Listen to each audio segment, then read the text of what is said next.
नमस्कार, मैं नियाज खान और आप देख रहे हैं एनएमएफ न्यूज। कर्नाटक में छाए हिजाब विवाद को लेकर एक तरफ जहां मुद्दा गरमाया हुआ है, तो वहीं दूसरी तरफ इस विवाद में कूदी कांग्रेस महासचिव प्रियंका गांधी वाड्रा ने भी एक ऐसा बयान दिया है जिसके बाद तो सोशल मीडिया पर जैसे बवाल मचा हुआ है।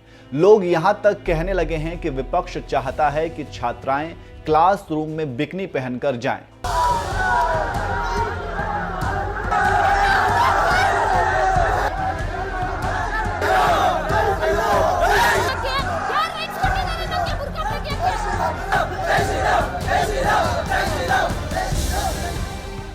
दरअसल कर्नाटक के स्कूल कॉलेज में मुस्लिम छात्राएं हिजाब पहनकर जाने पर अड़ी हुई हैं, जबकि हिंदू छात्र ड्रेस कोड का हवाला देकर इसका विरोध कर रहे हैं।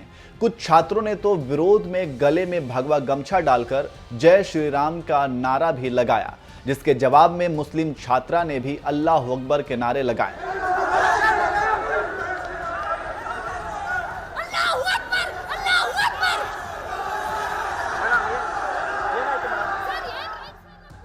कर्नाटक के स्कूल कॉलेजों में हिजाब को लेकर चल रहे इसी विवाद के बीच कांग्रेस महासचिव प्रियंका गांधी ने कह दिया, चाहे वह बिकनी हो, घूंघट हो या फिर जीन्स या फिर हिजाब, यह महिला को तय करना है कि उसे क्या पहनना है। यह हक उनको भारत के संविधान ने दिया है। महिलाओं को प्रताड़ित करना बंद करो, लड़की हूं, लड़ सकती हूं। स्कूल कॉलेज में हिजाब पहनकर जाने वाली मुस्लिम छात्राओं के समर्थन में उतरते हुए प्रियंका गांधी ने जैसे ही बिकनी का उदाहरण दिया, सोशल मीडिया पर तो जैसे बवाल मच गया।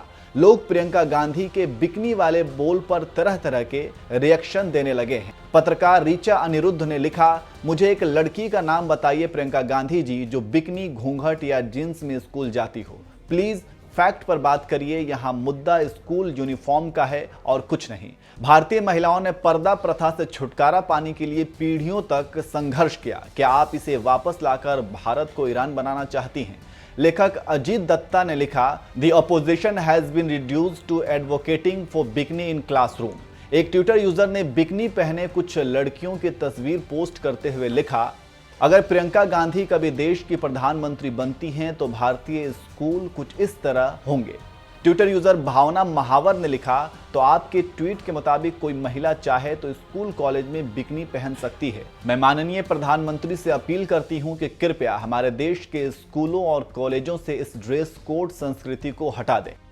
ट्विटर यूजर विनीता सिंह ने लिखा, इसका मतलब आप स्कूल में बिकनी पहन सकती हैं और कोई आपको रोकेगा नहीं। एक ट्विटर यूजर ने लिखा, यूनिफॉर्म एकता का प्रतीक है, जहां कोई भी छात्र दूसरे अमीर छात्रों या किसी हाई प्रोफाइल छात्रों को देखकर खुद को नीचा महसूस नहीं करता है। यह नियम किसी भी शिक्षा परिसर में धर्मनिरपेक्षता पर भी लागू होता है।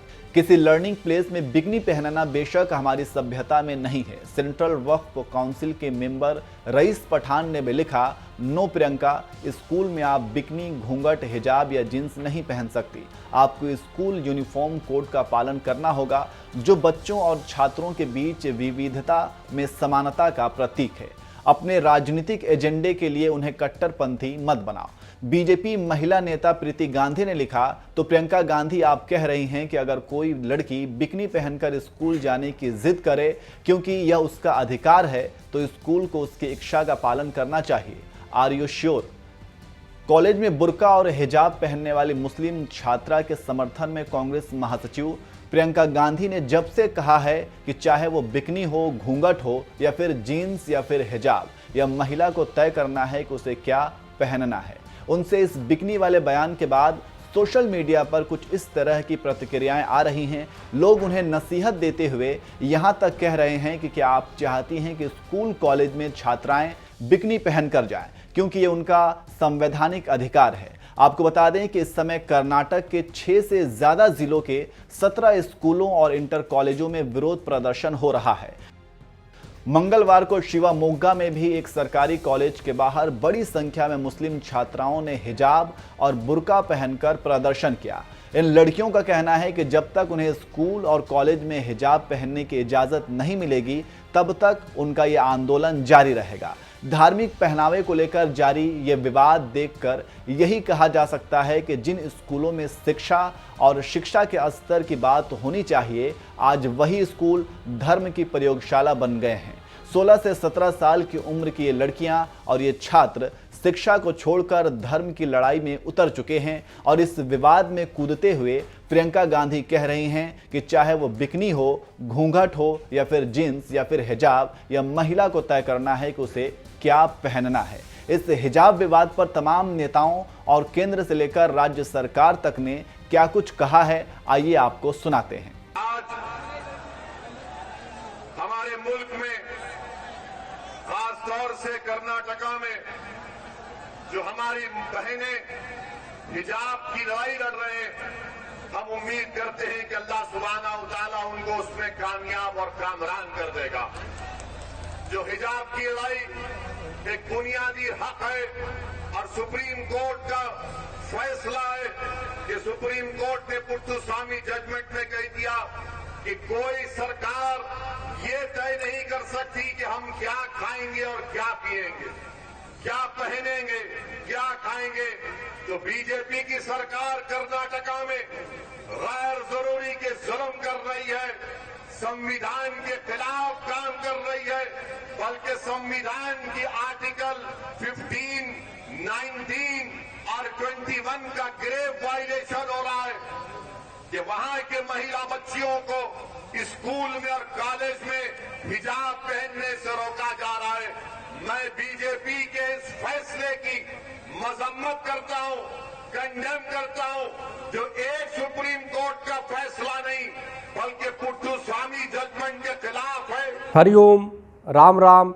जिस प्रकार से कर्नाटक में हिजाब मामले को लेकर के एक बखेड़ा खड़ा हुआ है, ये बड़ा दुर्भाग्यपूर्ण है। और सबसे बड़ी दुर्भाग्यपूर्ण है कि आखिर विद्यालय बंद क्यों किया जा रहा है। मुट्ठी भर कुछ उपद्रवी लोग हैं जो हिजाब पहन के आने का वो कर रहे हैं और उनके अंदर जिहादी मानसिकता भरी हुई है। तो सबसे बड़ी बात है कि जिसके अंदर मानसिकता जिहादी भरी हुई, उनके खिलाफ दंडात्मक कार्रवाई की जानी चाहिए। और जो भरने वाले लोग हैं, जैसे मदनी जी ने घोषणा किया था कि जो धार्मिक नारे लगाएंगे मुस्लिम बहने उनको इनाम देंगे, ऐसे लोगों के खिलाफ सख्ती कार्रवाई होनी चाहिए। तमाम वो कट्टरपंथी मुस्लिम संस्थाओं के खिलाफ कार्रवाई होनी चाहिए जो इन मासूम बच्चों के, जो छात्रों के जहन में जो है जहर घोलने का काम कर रहे हैं, जो देश और संविधान और किसी भी कानून को मानने से धत्ता बता रहे हैं। तो निश्चित रूप से इसकी जांच होनी चाहिए, उस स्तरीय इनके खिलाफ दंडात्मक कार्रवाई होनी चाहिए। और जांच ये होनी चाहिए कि कहीं ये आईसिस के इशारे पे काम कर रहे हैं, क्या ये तालिबानी इशारे पे काम कर रहे हैं, क्या ये पाकिस्तान के इशारे पे काम कर रहे हैं, जो देश की एकता और अखंडता को प्रभावित करने का प्रयास कर रहे हैं और संविधान की धज्जियां उड़ा रहे हैं ऐसे लोग। तो ऐसे मुट्ठी भर लोगों के लिए विद्यालय बंद कर देना